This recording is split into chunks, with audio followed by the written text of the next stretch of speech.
Parfait. Bonjour à toutes et tous et bienvenue dans ce café pédagogique du 25 février. Aujourd'hui, on va parler de durabilité. Comme vous le savez tous, hein, la durabilité doit être d'une manière ou d'une autre aujourd'hui intégrée dans nos formations. Donc, l'idée, c'est de voir aujourd'hui comment ou quelques exemples, qu'est-ce qu'on devrait faire, comment est-ce qu'on peut le faire avec deux intervenants. Éric Domont, qui est au rectorat à la HESSO, hein, qui va se présenter et présenter le projet et qui va nous parler pourquoi est-ce qu'il faut intégrer justement cette durabilité dans les cursus et comment faire, est-ce qu'il y a des ressources pour le faire. Et ensuite, ce sera Tristan Leloum qui nous parlera, lui, d'un projet qui a été fait, enfin d'une application plutôt qui a été faite au niveau du travail social et peut-être qu'il pourra en inspirer sur voilà, une pratique qui est faite. Donc, on a les grands principes directeurs qui sont présentés et on commencera par Eric. Et puis après, on verra une application qui devrait susciter quelques questions et réflexions de votre part. Donc, je passe directement la parole à Eric. Peut-être si tu nous présentes en préambule juste ton rôle au rectorat. Et puis ensuite, je te laisse aller avec ta présentation. Avec plaisir. Merci du coup pour l'invitation. Merci d'être là, présente et présent aujourd'hui. Donc, je m'appelle Éric Domont. Je travaille au sein du coup de la plateforme durabilité. Donc, c'est le service de durabilité qui s'occupe des questions un peu transversales à toute la HESSO. Et au sein de la plateforme, du coup, on est une petite équipe de deux personnes. Marie Dupont-Avis, que vous connaissez peut-être, et moi-même, du coup, on est en charge du projet qui s'appelle Former pour transformer. Donc là, c'est vraiment le volet dédié à l'enseignement. Donc les questions de durabilité en lien avec à la croisée des chemins de la pédagogie et de l'intégration dans les cursus. Voilà. Et moi, en deux mots, du coup, j'ai pas du tout un background de pédagogue. À la base, je suis ingénieur civil et ça fait 10 ans que j'ai un peu bifurqué de la construction pour aller vers les questions de durabilité et me retrouver du coup maintenant à réfléchir à ces questions d'intégration dans l'enseignement supérieur parce que j'ai l'impression que c'est là où, à mon échelle, il y a peut-être un peu de levier et ça me semble pertinent. Enfin, c'est essentiel du coup de former différemment, je pense, les nouvelles générations, peu importe les disciplines. Donc là, on a prévu deux petites présentations d'un quart d'heure avec Tristan. Donc, c'est sûr qu'on va pas aller hyper en détail dans tous les domaines. L'idée, c'est un peu de survoler des notions clés. Et j'ai aussi, surtout par rapport à des questions de référentiel de compétences, vu qu'on parle de pédagogie aujourd'hui. Et il y aura beaucoup d'invitations, du coup, à aller consulter d'autres ressources qu'on a déjà développées ou qui existent. Donc, c'est plutôt présentation où des fois, il y aura peut-être un peu des raccourcis, mais l'idée, c'est voilà, de vous inviter, s'il y a des choses auxquelles vous n'êtes pas familier, d'aller les consulter après coup. Voilà. Donc, est-ce que ça marche, du coup? Voilà. Donc déjà, juste en préambule de pourquoi intégrer la durabilité dans les cursus. Donc au-delà du fait que, voilà, que maintenant c'est une volonté affichée par de plus en plus de directions et le rectorat, voilà, c'est que de manière générale, voilà, c'est une thématique qu'on le veuille ou non, en fait, fait partie de notre quotidien et de notre avenir. Donc là, j'illustre simplement à partir de deux concepts. Un concept, c'est l'idée de la grande accélération. Donc ça, c'est des recherches qui ont été faites en Suède qui montrent en fait à travers différents indicateurs socio-économiques et des indicateurs environnementaux qu'en gros, à partir du milieu du XXe siècle, il y a une grande accélération un peu sur tous les plans. Et donc ça, c'est documenté, c'est mesuré. Donc et toutes ces tendances, du coup, on pourrait faire, et ça introduit un autre concept qui s'appelle le concept des limites planétaires. Normalement, aujourd'hui, grâce aux votations d'il y a 2 semaines, du coup, à peu près toute la population a eu un petit cours accéléré de c'est quoi les limites planétaires. Ça est également développé par le Stockholm Resilience Center. Et l'idée, c'est des chercheurs qui ont fait l'exercice il y a 20 ans d'identifier les grands processus physiques, chimiques, biologiques qui, en fait, préservent l'habitabilité de la Terre. Donc, c'est un peu les grands processus qu'il faudrait éviter de dépasser enfin, donc il faudrait éviter de dépasser certaines limites pour garantir à terme, en fait, les conditions de vie de notre espèce. Ça paraît très simple, mais en fait, c'est aussi simple que ça.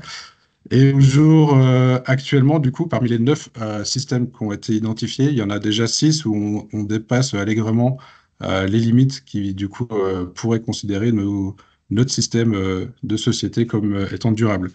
Et là, ça me permet juste de faire un petit clin d'œil. On parle énormément de changement climatique, d'émissions de CO2 quand on parle de durabilité, parce que c'est un indicateur qui est bien utilisé pour beaucoup de choses. Mais typiquement, le changement climatique, je ne sais pas si vous voyez mon curseur, là.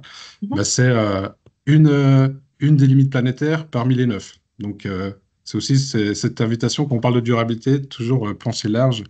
Et, voilà, on y reviendra tout à l'heure. Donc ça, c'est un peu le pourquoi, c'est bah, voilà, que la situation, bah, on le sait, on en entend parler tous les jours, c'est que c'est très critique et ça va pas s'améliorer a priori. Par contre, il y a encore des moyens d'agir et puis de réduire du coup l'ampleur de ce qui nous attend. Donc c'est une invitation à...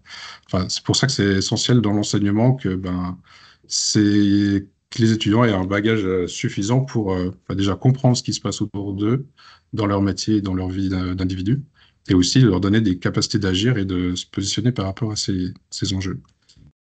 Ça, c'est en guise introduction. Et un deuxième élément essentiel, enfin, d'expérience, je vois que souvent, quand on parle de durabilité, tout le monde ne parle pas de la même chose. Donc, au sein du projet Formé pour transformer, et normalement bientôt au sein de toute l'institution à travers la nouvelle stratégie durabilité. Donc, nous, on utilise le terme durabilité au sens de durabilité forte. Je ne sais pas si vous êtes familier ou pas. Donc, les petites pastilles violettes, c'est des invitations. Il y a des flashcards qui existent voilà, pour approfondir un peu ces notions.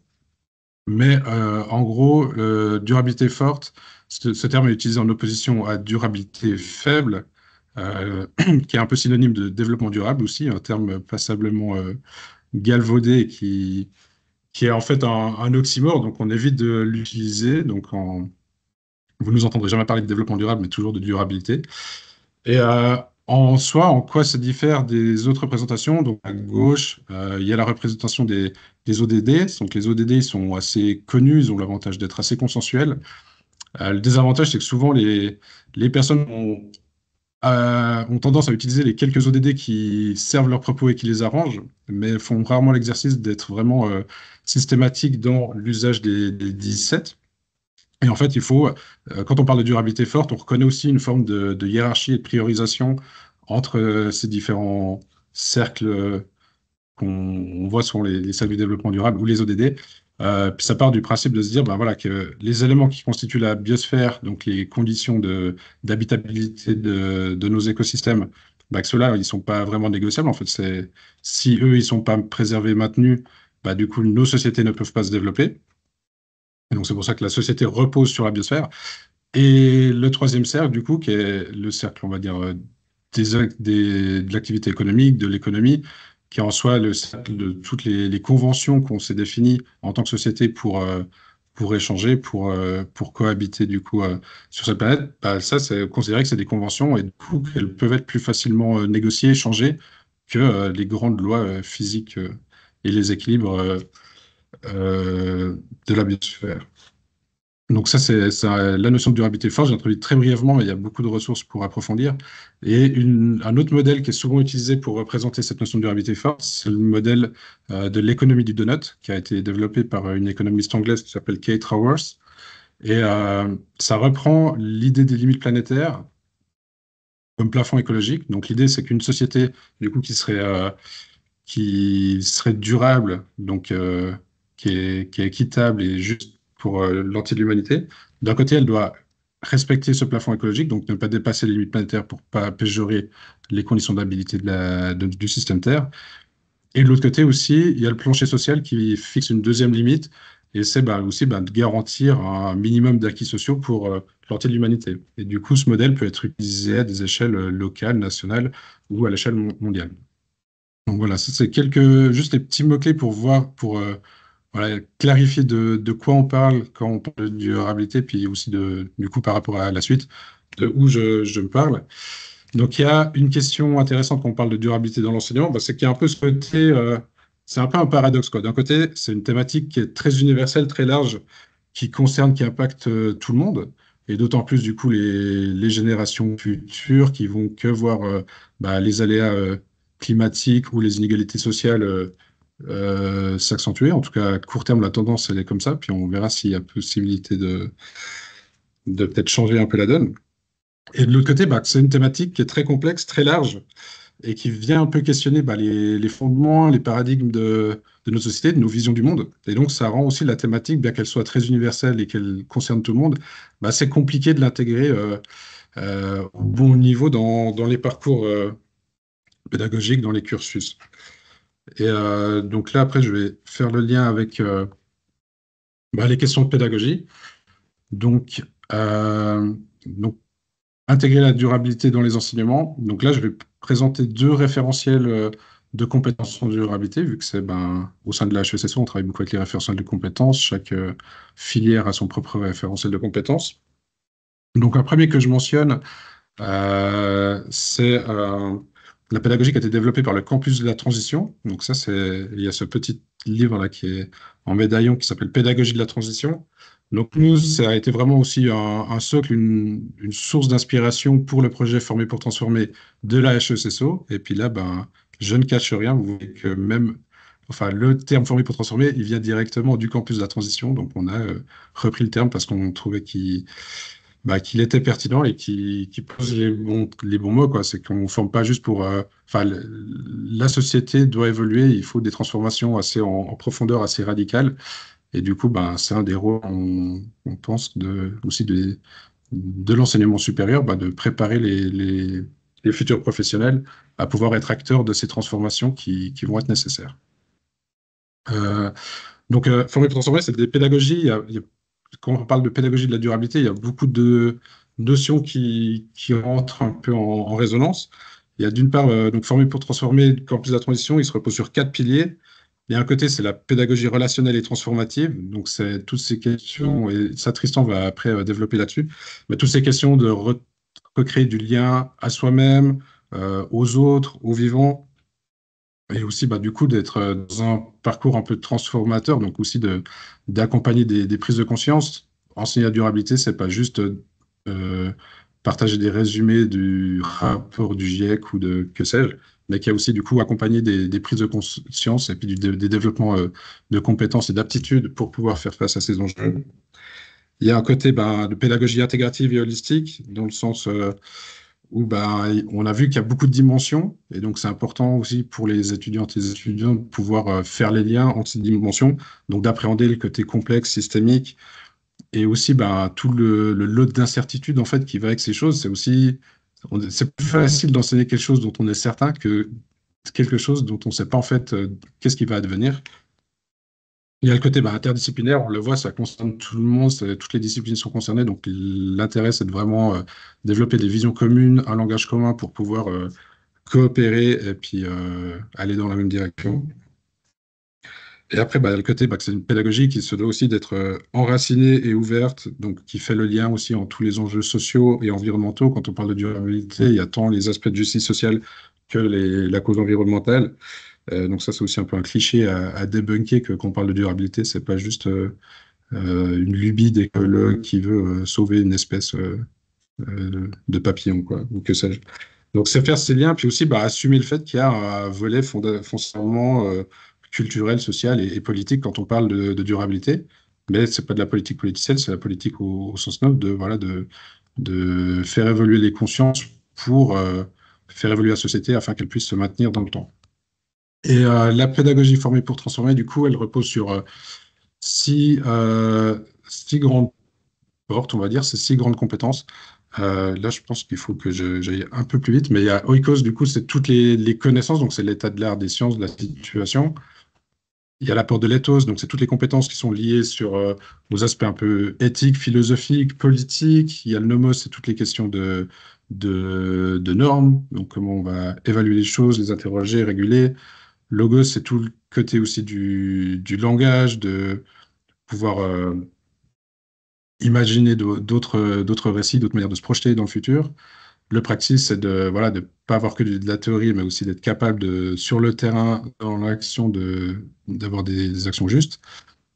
Et le dynamisme, c'est le côté reconnexion, du coup, dont je mentionnais avant. Donc ça, c'est un référentiel qui a été pas mal décliné et puis qui a l'avantage d'exister. Par contre, il est des fois un peu il y a un gros ancrage un peu philosophique et du coup, il peut être un peu difficile à appréhender de prime abord.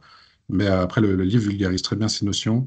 Et du coup, il y en avait un deuxième référentiel qui parle essentiellement de la même chose, mais peut-être avec d'autres termes qui sont plus accessibles. C'est le référentiel qui s'appelle Green Comp, comme compétence verte, du coup. C'est une entité de l'Union européenne, du coup, qui a fait un grand travail pour développer ça, qui est du coup reconnu et qui a l'avantage d'être très disséminé un peu partout en Europe, qui existe dans plein de langues, et du coup, c'est un gros socle commun. Et on a tendance de plus en plus, on a beaucoup réfléchi sur la nécessité de faire un référentiel propre à la HESSO. Mais en fait, on voit qu'il y a tellement de choses qui ont déjà été faites qu'il n'y a pas forcément de grande valeur ajoutée à faire un référentiel propre à nos institutions, mais qu'on pourrait très bien se reposer sur celui-là, qui est divisé en quatre grands domaines. Un domaine sur l'idée d'incarner les valeurs de la durabilité. Donc, c'est en gros bien être au courant de quoi on parle et d'avoir des connaissances sur ces thématiques. Là, je vais aller un peu rapidement. Mais il y a le côté de s'ouvrir à la complexité dans la durabilité. Donc, c'est tous ces aspects de développer la pensée systémique, la pensée critique. Et aussi, selon les cursus, on a tendance à vite aller réfléchir à des solutions sans avoir bien compris le problème. Donc, c'est aussi développer cette habitude de bien comprendre les problèmes avant de vite partir dans la recherche de solutions. Je sais que c'est très tentant pour les étudiants de partir vite vers les solutions. Euh, il y a toute une notion autour un peu des nouveaux récits, donc d'envisager des avenirs durables. Et ça, en tant qu'enseignant du coup qui transmet des messages, il y a aussi ce côté de raconter l'histoire. Donc c'est quelle histoire du futur on raconte. Donc là, il y a aussi plein d'outils. Il y a beaucoup d'approches. La prospective est très présente quand on parle de durabilité. Voilà, il faut pouvoir développer des visions collectives et partagées et désirables du coup du futur pour passer à l'action. Donc c'est aussi là toutes les d'autres approches de générer des idées, des concepts, des projets, etc. Et aussi développer la capacité de naviguer avec l'incertitude et de s'adapter quand les choses sont pas pile poil dans les hypothèses qu'on avait imaginées au début. Et quatrième domaine, du coup, c'est le côté agir pour la durabilité. Donc là, c'est la question aussi de l'initiative individuelle, mais aussi de développer les compétences d'action collective. Et puis, ce grand sujet un peu avoir enfin, re-questionner un peu le côté politique des futurs métiers de chacune et chacun, et puis de nos rôles dans la société. Donc, voilà, dans les grandes lignes un peu. Et ce qui est intéressant, ce qu'on a déjà fait plusieurs fois l'exercice, c'est quand on met ces référentiels de compétences en résonance avec les référentiels de compétences existants, c'est pas forcément un nouveau référentiel qui vient s'ajouter, puis c'est pas 12 compétences en plus que les 12 déjà existantes. Mais en fait, si on les prend en matrice et qu'on s'amuse à les croiser, on peut voir qu'il y a beaucoup d'enseignements qui permettent de développer en même temps une compétence en durabilité qu'une autre compétence du plan d'études. Et puis c'est dans ce sens-là, du coup, qu'il y a cette notion un peu de transformation dans les cours ou les plans d'études. Donc c'est aussi de changer de regard vu qu'on change un peu de paradigme. Ça veut dire aussi peut-être changer de paradigme dans sa manière d'enseigner, dans le type d'activité qu'on propose aux étudiants pour pouvoir, à partir d'une activité, développer plusieurs compétences. Il y a deux petites pastilles sur le site précédent et celui-là, c'est JIP 2025. C'est les journées d'innovation pédagogique qui auront lieu se faire le 10 avril à Genève. Et du coup, ça tourne essentiellement sur ces questions. Donc, il y aura une personne du campus de la transition qui fera une conférence et un atelier sur les 6 portes que je mentionnais tout à l'heure. Et avec Marie, on fera aussi un autre atelier sur les approches prospectives et les référentiels de compétences en durabilité. Donc ça, j'imagine que vous avez déjà vu circuler l'information, mais voilà, ça va être une chouette journée. Et donc, je vais atterrir avec, par rapport à, voilà, là, on était sur des grands sujets. Donc, concrètement, le projet Former pour transformer au sein de la HESSO. Donc, en fait, nos activités, donc on a un service vraiment à disposition de tout le corps enseignant et les responsables de filière de tout le réseau HESSO pour intégrer les questions de durabilité dans les cursus. On a un peu deux axes d'action. Un axe, c'est intégré par la base, donc c'est partir de l'existant et c'est beaucoup de travail avec les enseignants. Donc on met à disposition des heures pour pouvoir réfléchir au cours, au contenu du cours, aux pratiques pédagogiques. Donc là, on a aussi toute une série de guides et de flashcards qui sont des ressources qui permettent de nourrir tout ça.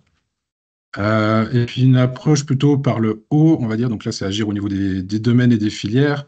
quand il y a les révisions de plans d'études pour intégrer les questions de durabilité dans les plans d'études, aussi de faire des approches prospectives avec tout un corps enseignant pour ben, voilà, positionner les filières sur ces enjeux. Et à partir de là, ben, voir les changements qui peuvent être opérables dès aujourd'hui. Et pour nous, ça, c'est vraiment important. C'est aussi cette notion de, quand on transforme des cursus, ben, c'est aussi de penser aux étudiants. Et souvent, c'est pas suffisant s'il y a deux profs dans le cursus qui commencent à parler d'ODD ou de quoi que ce soit. Ben, ça peut être un peu décousu. Et du coup, c'est important aussi ben, que la manière d'intégrer ces notions dans les cursus, que pour l'étudiant, ce soit cohérent et lisible et que ce soit un tout cohérent. Et puis aussi bah, que les enseignants, genre de deuxième année, puissent se reposer sur ce que d'autres enseignants auraient déjà transmis en première année. Et c'est un feedback qui a été souvent remonté, le côté où les étudiants se plaignent parce que ben, il y a 5 profs qui te parlent 5 fois des limites planétaires, puis ben, en fait, tu stagnes un peu alors qu'il y aurait moyen d'aller peut-être. Ouais. Voilà, donc pour clôturer, bah, nous du coup, bah, on a à disposition une série de prestations et de ressources. Donc c'est essentiellement donc il y a les guides, les flashcards qui sont à disposition. On organise des formations DevPro sur demande. On fait des ateliers avec des filières, comme Tristan va le montrer. Et là, bah, on voit aussi maintenant qu'on est un peu à saturation de ce qu'on peut faire. Donc, c'est l'idée aussi de décentraliser de plus en plus à travers notamment une communauté de pratique. Donc, on a les enseignants qui sont engagés sur ces questions, bah, de créer des espaces d'échange, des interfaces aussi pour partager des ressources, parce qu'on voit qu'il y a plein de choses qui se passent aux quatre coins de la HESSO. Et du coup, bah, vu, on va dire, l'étendue de la thématique et l'urgence de la situation, bah, si on peut créer des synergies et des ponts entre les choses et pas tous et toutes réinventer la roue dans notre coin, bah, ça nous semble assez bienvenu. Donc voilà ce que je voulais dire. Et bien sûr, bah, Marie et moi, on est toujours à disposition en soutien. On a toujours du plaisir à aiguiller les personnes qui se posent des questions sur ces questions. Bah, il y aura si vous allez sur la page du coup de Former pour transformer à la HESSO, bah, il y a les liens directs vers les guides, les flashcards, tout ce qu'on produit est tout open source, réutilisable dans les cours et autres. Je fais un petit promo spécial pour une nouvelle formation DevPro qui aura lieu notamment en Valais sur les approches low-tech. Et puis voilà, je pense que c'est essentiel. Après, on pourra répondre si y a d'autres questions tout à l'heure. Peut-être que je laisse du coup Tristan prendre la main. Merci beaucoup. Alors, pendant que Tristan prend la main, donc on va mettre, nous, évidemment, la page de la durabilité en lien avec le webinaire et l'enregistrement qu'on est en train de faire. Est-ce que tu as la date du cours d'EFPRO qui aura lieu en Valais? Je peux aller chercher, mais... Il est sur le programme. Il y en a un en mars, mais je vais mettre les deux dates dans le chat Voilà, pendant que comme Tristan ça, parle. on en fera une petite promo quand même, hein, parce que il n'y a pas non plus des tonnes de cours qui sont organisés en Valais, donc si on peut profiter de ceux qui sont organisés ici, c'est vrai que c'est une grande chance. Je garde peut-être les questions pour après, vu que on a encore l'intervention de Tristan. Ok, d'accord, très bien. Bah, moi, je vais sûrement aller un peu vite. Euh, donc voilà, j'espère qu'on aura un petit peu de temps pour les questions après. Et des excuses par avance si ça va trop vite. Les collègues qui le regardent en différé pourront ralentir la vitesse ou l'accélérer en fonction de l'intérêt. Donc moi, je suis Tristan Leloum, je suis professeur donc à la Haute École, École supérieure de travail social, et je suis aussi facilitateur durabilité. Euh, et donc, c'est un petit peu à ce titre-là que j'ai essayé d'organiser en fait l'enseignement de la durabilité, mais je montrerai que voilà, ça dépasse en fait les enjeux d'enseignement, puisqu'en fait, c'est un enjeu de transformation de l'institution en fait dans son ensemble. D'où le titre. Donc effectivement, on a eu une expérience avec le rectorat, avec Eric. On a organisé des ateliers de formation pour les enseignants. Mais je vais montrer un petit peu en fait, le cadre d'ensemble, le cadre général dans lequel s'inscrit en fait, cette démarche-là au niveau institutionnel. Alors, déjà, bon, pour commencer, une citation de Durkheim, hein, fondateur de la sociologie, qui à la fin du 19e, début 20e, hein, disait que les transformations profondes que subit la société notamment la société industrielle, nécessite des transformations aussi profondes de l'éducation. Et là, finalement, on est un peu dans des enjeux similaires où on a le monde qui se transforme et on doit transformer notre enseignement de la même manière. Un peu un fil rouge de cette présentation, c'est que je voulais différencier en fait une approche intégrative, donc le fait d'intégrer la durabilité dans les enseignements, et une approche transformative, où en fait, c'est pas uniquement intégrer un socle de connaissances nouveaux, mais aussi transformer les façons d'intégrer et transformer l'institution dans laquelle on enseigne. Pour qu'aussi on ait un appui, en fait, qu'on ait une cohérence entre ce qui est enseigné et ce que fait l'institution. Donc c'est pour ça que je vais présenter en fait en parallèle des aspects pédagogiques, des aspects de transformation institutionnelle. Et je commencerai par en fait le diagnostic que j'ai fait moi quand je suis arrivé comme prof il y a 3-4 ans maintenant, avec un article qui se demandait si est-ce que le travail social s'écologise vraiment. Is social work really greening? D'une étude qui avait été faite sur les codes de déontologie. Donc en fait, c'est ces réglementations qui encadrent les professions du travail social.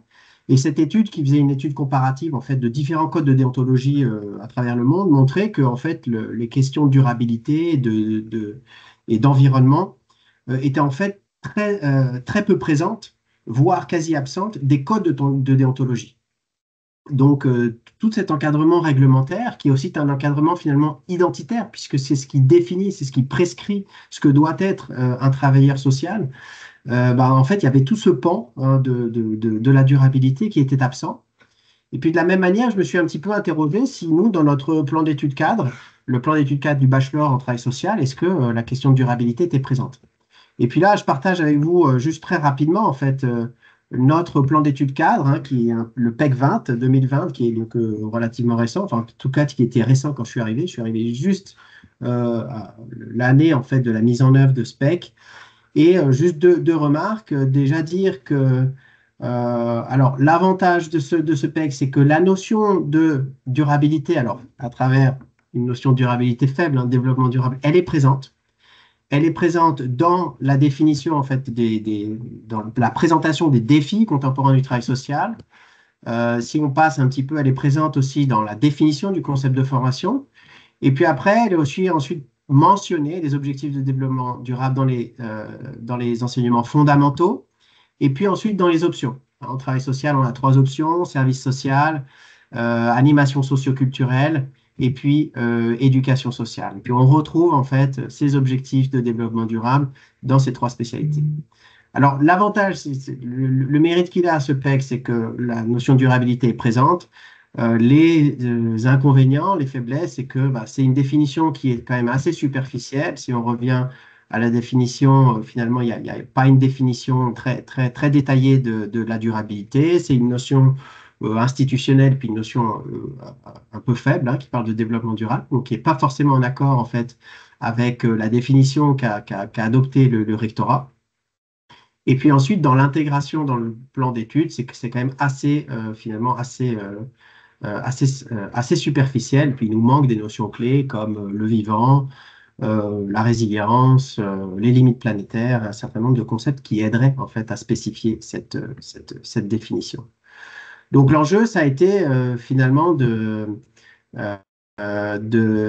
faire avec ce plan d'études cadre et à voir comment on pouvait renforcer en fait la place de la durabilité dans le cursus. Alors là, je fais référence aux choses qui ont déjà été présentées par Eric.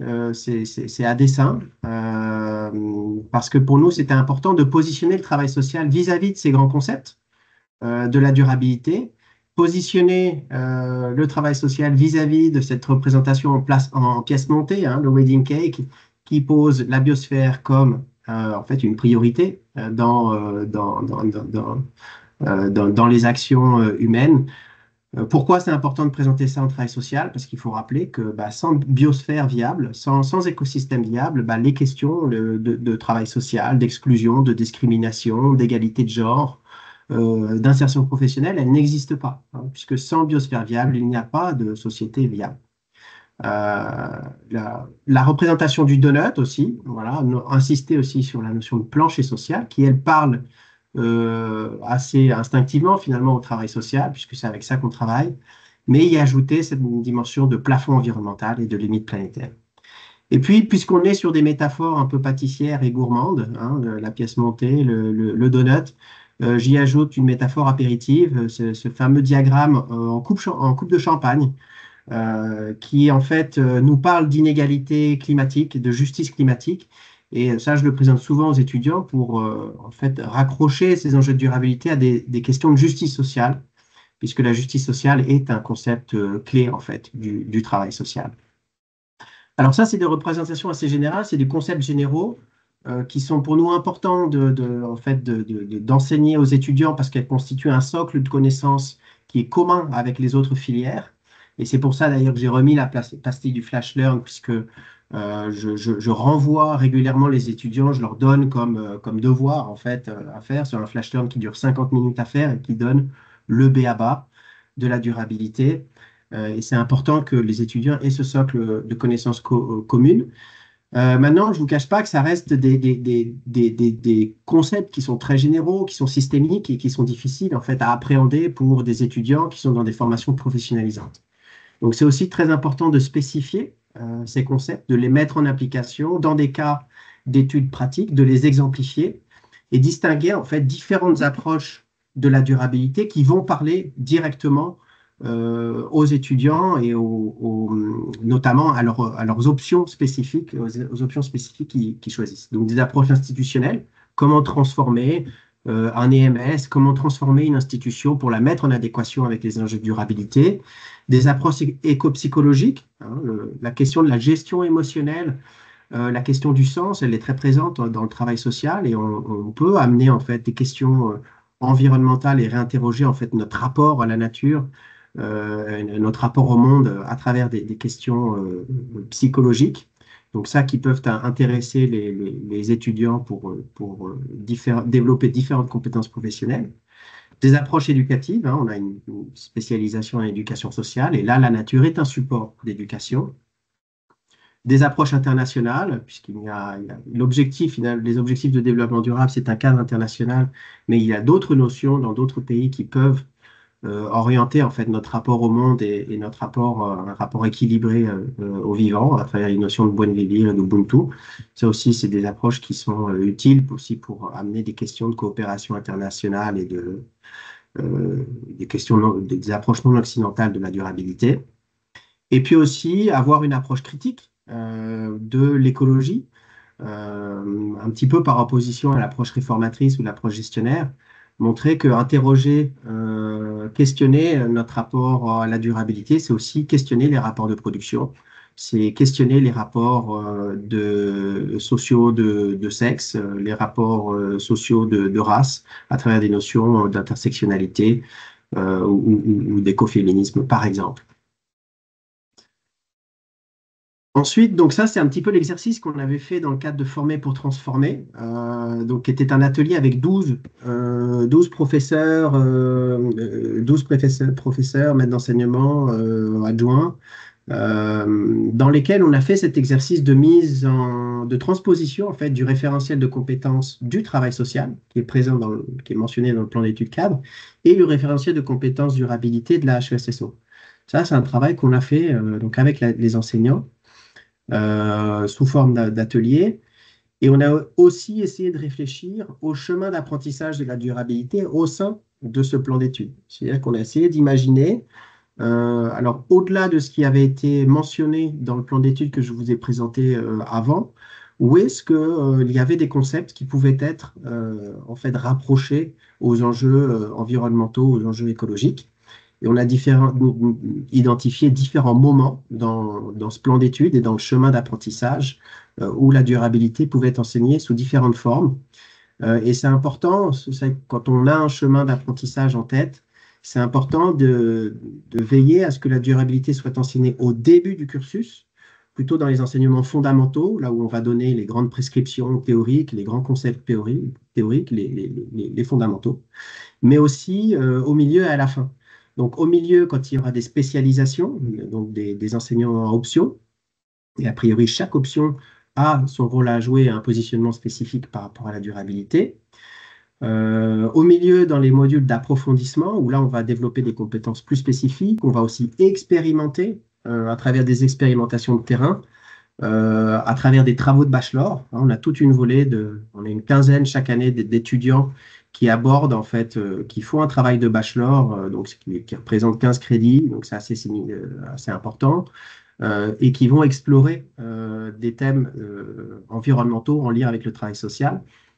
Et puis, que ce soit présent aussi à la fin du cursus ou dans la dimension plutôt pratique. On a une FP1 au troisième semestre et au sixième semestre, donc au milieu et fin, pour que là aussi, il y ait des débouchés un petit peu pratiques et des débouchés professionnels. Ça, c'est des choses sur lesquelles on essaye de travailler de façon équilibrée pour que la durabilité soit pas qu'une notion très théorique abordée au début, puis après un petit peu oubliée, mais qu'on ait en fait une concrétisation de ces notions, de la théorie à la pratique, en passant par l'expérimentation.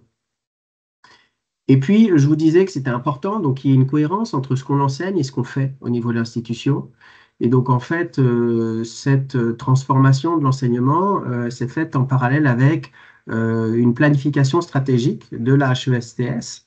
Donc, c'est un travail qu'on a fait avec le conseil de direction et avec des collaborateurs à travers différents moments de participation et de concertation.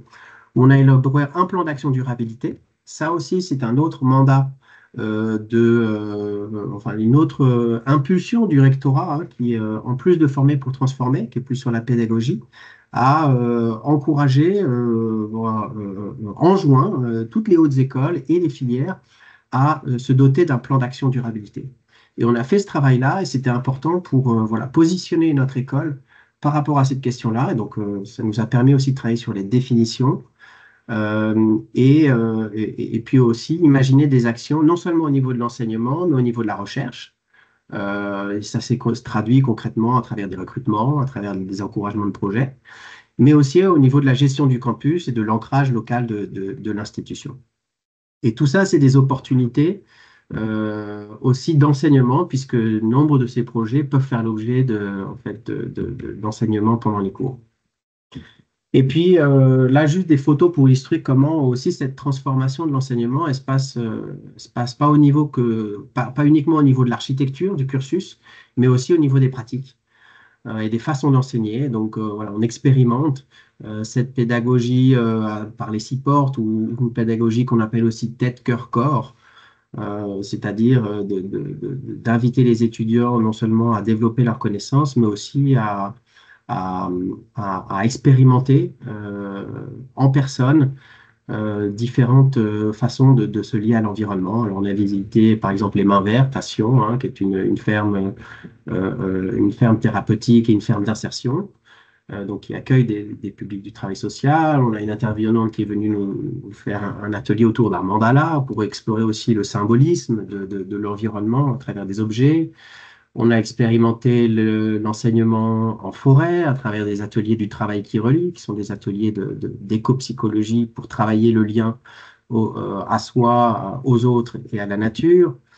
On a aussi expérimenté des jeux sérieux, donc à travers la fresque du climat, la fresque de la renaissance écologique, des sorties de terrain, par exemple ici dans le Chablais, autour de conflits socio-environnementaux, autour des pollutions industrielles. Voilà, différentes façons d'enseigner qui impliquent une formation des enseignants. Alors, je vous ai mis ici une capture d'écran de Hosting Transformation, qui est une plateforme qui propose des outils de pédagogie transformative. Et je vous ai mis cette capture parce que pour vous dire aussi, pour évoquer quelques recommandations et mises en garde, notamment lorsqu'on aborde la question émotionnelle. La question du rapport à l'environnement d'un point de vue un peu plus intime. Vous avez différentes méthodes du coup, qui abordent ces questions-là, avec différents niveaux en fait, d'expertise en termes de facilitation et aussi de niveau d'engagement des étudiants. Donc il faut le faire un peu en connaissance de cause pour s'assurer que, en fait, d'un point de vue déontologique, d'un point de vue éthique, les étudiants et les enseignants sont prêts en fait à explorer une approche peut-être plus intime, plus émotionnelle en fait du rapport à l'environnement. Et donc là, dans cette plateforme, ils proposent différents critères aussi de degré de confiance mentale et physique dans lequel on est prêt à engager les étudiants.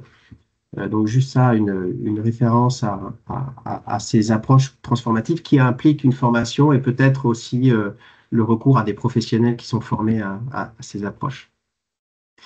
Et puis ensuite, dire que l'enseignement de la durabilité, ça ne peut pas passer par uniquement un facilitateur durabilité, comme je peux l'être. Le risque, c'est qu'il y ait toujours un peu un répondant durabilité sur lequel on décharge en fait cette responsabilité, alors que ça doit être en fait une responsabilité de l'institution dans son ensemble et de l'ensemble de l'équipe pédagogique.